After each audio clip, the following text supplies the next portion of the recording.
सम्मानित साथियों, नमो बुद्धाय, जय भीम। हमेशा की भांति एक बार पुनः हम लेकर आ गए हैं डॉक्टर अंबेडकर संदेश। आज का डॉक्टर अंबेडकर संदेश जो कि आपको मिल रहा है आवाज का ऑफिशियल यूट्यूब चैनल पर। आवाज का ऑफिशियल यूट्यूब चैनल के माध्यम से नियमित आपको एक डॉक्टर अंबेडकर संदेश के माध्यम से बाबा साहब का मिलता है शानदार स्पीच। आज का जो स्पीच है बाबा साहब का, हम आपको बता दें, ऐसे ऐतिहासिक प्लेस सारनाथ वाराणसी से, यानी कि जहां पर तथागत बुद्ध ने अपना प्रथम उपदेश दिया था, ऐसे स्थान से। और ये सहयोग ही कहिए कि बाबा साहब का ये अंतिम स्पीच है जीवन का, जो हम आपके समक्ष रखने जा रहे हैं। बाबा साहब ने अपने अंतिम स्पीच में क्या कुछ कहा है, विषय हम जरूर आपको बता दें। विषय है मनुष्यों के बीच प्रेम करुणा के आधार पर संबंध जोड़ने वाले बौद्ध धर्म का केंद्रीय सिद्धांत है समता। ये बाबा साहब कहते हैं 25 नवंबर 1956 को। तो इसी उम्मीद के साथ कि आप इस वीडियो को स्किप नहीं करेंगे, अंत तक जरूर देखेंगे, इसी उम्मीद के साथ, इसी निवेदन के साथ शुरू करते हैं आज का डॉक्टर अंबेडकर संदेश।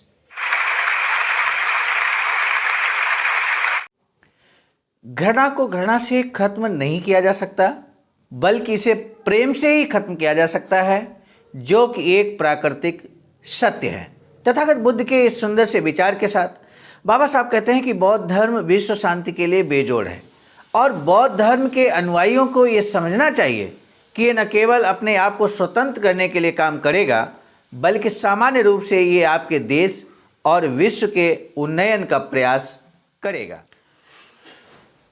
आज का डॉक्टर अंबेडकर संदेश जो कि प्रसारित किया जा रहा है स्थान Buddha Bodhisattva Ambedkar international centre VBIC Sarnath Varanasi राज्य उत्तर प्रदेश देश भारत से।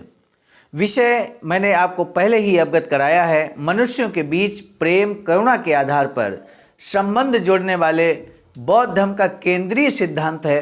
25 नवंबर 1956 के दिन शाम को सारनाथ के मूल गंधकुटी बिहार के मैदान में महाबोधि सभा द्वारा डॉक्टर बाबा साहब अम्बेडकर के स्वागत में एक कार्यक्रम का आयोजन किया गया था। शुरू में मंगलाचरण के बाद लद्दाख के लामा लोबजड ने डॉक्टर बाबा साहब अम्बेडकर को खदा यानी वस्त्र भेंट किए। उसके बाद वाराणसी की 18 संस्थाओं ने उन्हें फूल मालाएं प्रदान की। सेवा संगम ट्रस्ट की ओर से डॉक्टर एन शर्मा ने डॉक्टर बाबा साहब अम्बेडकर को 2 सुंदर स्वर्ण स्मृति चिन्ह भेंट किए। डॉक्टर बाबा साहब का भाषण सुनने के लिए सारनाथ के आसपास के जिलों से बड़े पैमाने पर जन समुदाय उपस्थित था। इस कार्यक्रम की खासियत ये थी कि ये सभा महाबोधि के बुद्ध विहार के प्रांगण में धमेक स्तूप की छाया में थी। तथागत बुद्ध ने जहाँ पंचवर्गीय भिक्षुओं को अपना पहला उपदेश कर धम्म चक्र परिवर्तन किया था, उसी जगह सम्राट अशोक ने एक स्तूप खड़ा किया था। उस स्तूप का नाम धमेक स्तूप है। वहीं डॉक्टर बाबा साहब अम्बेडकर का बहुजन जनता को संबोधित कर आखिरी भाषण हो, ये अभिभूत कर देने वाला और क्रांतिकारी संयोग है। बाबा साहब के बारे में बताते हुए भिक्षु धर्मरक्षित ने कहा, बौद्ध देशों में एक श्रद्धामयी धारणा प्रचलित है कि तथागत बुद्ध के महापरिनिर्वाण के बाद 2500 सालों के बाद भारत में बौद्ध धर्म का पुनरुत्थान होने वाला है। मेरी श्रद्धा है कि जो बोधिसत्व ये काम पूरा करेगा वह आज हमारे बीच डॉक्टर बाबा साहब के रूप में हमारे बीच उपस्थित हैं। इसी सारनाथ में 25 शतक पूर्व 5 भिक्षुओं के सामने आज जैसे ही एक रविवार के दिन इस सामने वाले धमेक स्तूप की जगह तथागत बुद्ध ने धर्म चक्र परिवर्तन किया था। उसी धम्म चक्र को नागपुर में गति देकर 5 लाख लोगों के हृदय में धम्म का पवित्र संदेश पहुंचाने वाले महापुरुष का आज हम स्वागत कर रहे हैं। प्रशांत और पवित्र स्मृति से भरा वातावरण, चारों ओर भक्ति भाव से ओतप्रोत बैठी बहुजन जनता और लंका, तिब्बत, ब्रह्मदेश, जापान आदि देशों की कुछ लामा भिक्षु और उपासक लोगों की उपस्थिति के कारण शायद डॉक्टर बाबा साहब का मन भर आया, कंठ रुंध गया। सजल आँखों और रुंधे गले से दिया गया ये एक करुणामय भाषण था। आपका वह अंतिम संदेश साबित हुआ। बाबा साहब का ये अंतिम संदेश साबित हुआ सम्मानित साथियों, और इसलिए आपसे निवेदन है कि बाबा साहब के अंतिम संदेश को जरूर पूरा सुने, ऐसा हम बारंबार निवेदन आपसे करते हैं। आइए देखते हैं क्या कुछ कहा बाबा साहब ने अपने अंतिम संदेश में, अंतिम स्पीच में। बाबा साहब ने कहा, अपने स्वागत का जवाब देते हुए डॉक्टर बाबा साहब ने कहा कि लंबी यात्रा के कारण मुझे थोड़ी थकान हो रही है। मैं यहाँ केवल आपसे स्वागत में मिलने वाली फूल माला पाने के लिए आया था, लेकिन मुझसे मिलने की आपने जो उत्सुकता और आस्था प्रकट की है, उसके बदले मैं आपसे 4 शब्द कहना मैं उचित अपना कर्तव्य समझता हूँ। आप में से कई लोगों को अस्पृश्य माना जाता है। तथागत बुद्ध के समय में अस्पृश्यता नहीं थी। संस्कृति के 4 स्तर पर कमतर जमातें उस जमाने में थीं, लेकिन उन्हें अस्पृश्य नहीं माना जाता था। अस्पृश्यता का शाप पिछले 1500 सालों का है और उसके लिए जिम्मेदार है हिंदू धर्म। अस्पृश्यता हमारा कलंक नहीं है, वह एक उच्च हिंदू जाति के मस्तक का कलंक है। आज इतने साल हुए, लेकिन ये कलंक धोकर हटाने की इच्छा हिंदुओं के मन में ईमानदारी से कभी पैदा नहीं हुई। हमारे रहन सहन या हमारे काम के कारण वे हमें अस्पृश्य नहीं मानते। हमने सफाई रखी, साफ कपड़े पहने, उच्च व्यवसाय किए, मन को निश्चल और पवित्र रखा, निर्भयता से व्यवहार करने लगे, तब भी ये हिंदू हमें अस्पृश्य मानते हैं। इसलिए ये हिंदू धर्म हमें छोड़ना ही होगा। भारत में जो बौद्ध धर्म पैदा हुआ और जिस धर्म ने मनुष्यों के बीच भेदभाव करने से इनकार किया, जिस धर्म का केंद्रीय सिद्धांत समता पर आधारित है, उसे अब हमें स्वीकारना होगा।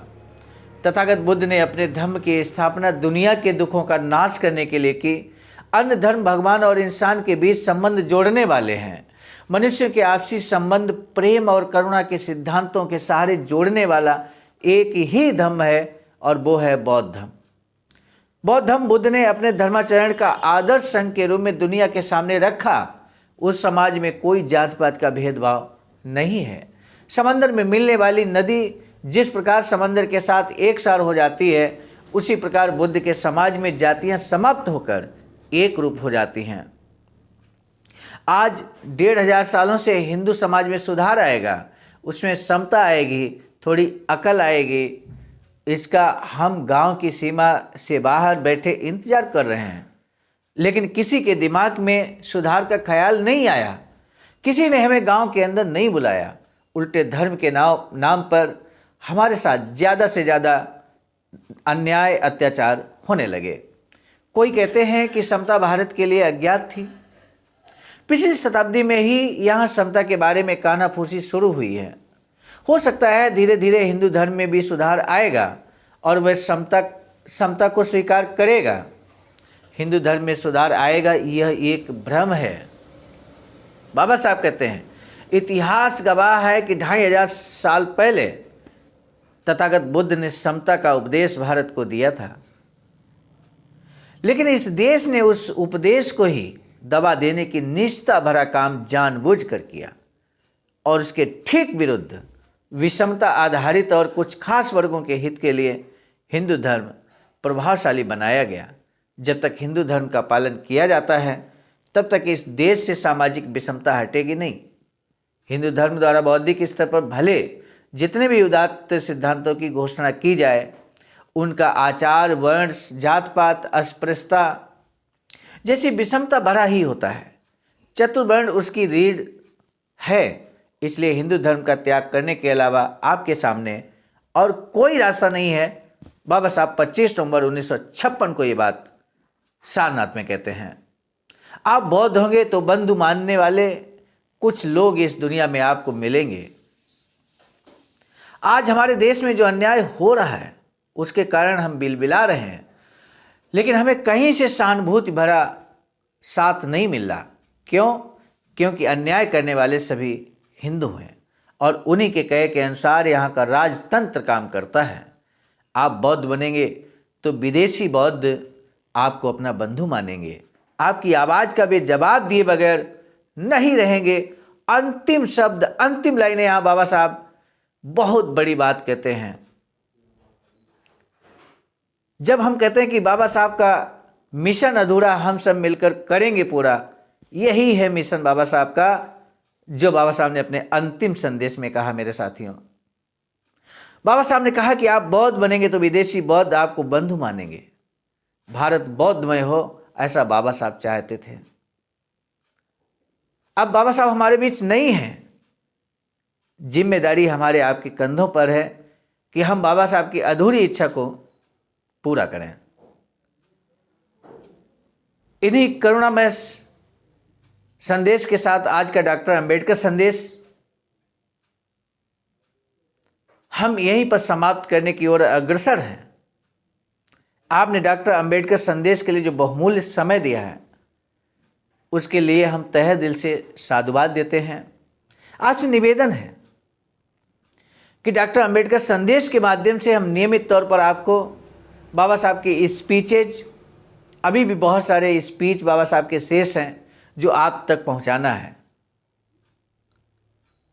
इसके अलावा जो बाबा साहब डॉक्टर अंबेडकर संपूर्ण वाङ्मय खंड 1 से लेकर 40 तक, अभी तो खंड 40 से चल रहा है, ऊपर से हमने शुरू किया है, लेकिन बचे हुए सभी खंडों को हम निरंतर प्रयास के द्वारा आप सभी के सहयोग से, आप अगर निरंतर संदेशों को बाज करते हैं, जन जन तक पहुंचाते हैं, तो इसलिए हम भी प्रयास करने में कभी भी पीछे नहीं हटेंगे। डॉक्टर अंबेडकर संदेश नियमित तौर पर आता रहेगा। और हम आपको बता दें, बाबा साहब का एक और अधूरी इच्छा थी। जो स्पीच आज बाबा साहब जिस प्लेस पर दे रहे हैं, सारनाथ में धमेक स्तूप की छाया में बाबा साहब ने आज का स्पीच ये दिया 25 नवंबर 1956 का। इसी शानदार प्लेस पर 14,000 स्क्वायर फीट जमीन की खरीदारी हो चुकी सारनाथ वाराणसी में। Ring road city Faridpur Sarnath Varanasi, जहां से ये धमेक स्तूप स्पष्ट दिखाई देता है। आप समझ सकते हैं कितनी दूरी होगी। ऐसे शानदार प्लेस पर बाबा साहब का एक अधूरी इच्छा है भाईचारकी सेंटर बनाने की। आवाज का BBS-3 और आईडासा के माध्यम से कार्य निर्माणाधीन है। यदि आप वास्तव में बाबा साहब की इस अधूरी इच्छा को पूरा करने में अपना ऐतिहासिक धमदान करना चाहते हैं, तो आपका हार्दिक स्वागत है। इस अकाउंट नंबर IFC कोड के माध्यम से, बहुजन बोधि समाज संघर्ष समिति के नाम से यदि आप धमदान करते हैं, तो ये किया गया धमदान आपका सीधे बाबा साहब के निर्माणाधीन भाईचारकी सेंटर, जिसका नाम Buddha Bodhisattva doctor Ambedkar international centre है, सीधे उसी निधि में जाएगा और वहीं पर खर्च किया जाएगा। यदि आप धमदान करते हैं, तो आप इसी YouTube चैनल पर, इसी डॉक्टर अंबेडकर संदेश के नीचे कमेंट बॉक्स में अपना नाम और किया गया धमदान राशि आप लिख देंगे, तो आने वाले समय में जब वहाँ पर शिलालेख लगेगा, तो उस शिलालेख में आपका भी सम्मान के साथ नाम दर्ज किया जाएगा। इसी आश्वासन के साथ और इसी आह्वान के साथ, इसी निवेदन के साथ हम आपको बता दें, आज का डॉक्टर अंबेडकर संदेश के प्रेरणा स्रोत थे मिशन नायक बुद्ध मित्र मुसाफिर सर, राष्ट्रीय महासचिव आवाज का, नई दिल्ली, एवं इस संपूर्ण डॉक्टर अंबेडकर संदेश के संकलनकर्ता के रूप में परम आदरणीय विजय कुमार बौद्ध जी, प्रांतीय कोषाध्यक्ष आवाज का बिहार, और प्रस्तुतकर्ता के रूप में मैं स्वयं सर्वजीत आर्या, राष्ट्रीय कोषाध्यक्ष आवाज का, नई दिल्ली। आज का डॉक्टर अंबेडकर संदेश समाप्त करने की दीजिए इजाजत। नए डॉक्टर अंबेडकर संदेश के साथ मिलेंगे, तब तक के लिए सादर नमो बुद्धाय, जय भीम।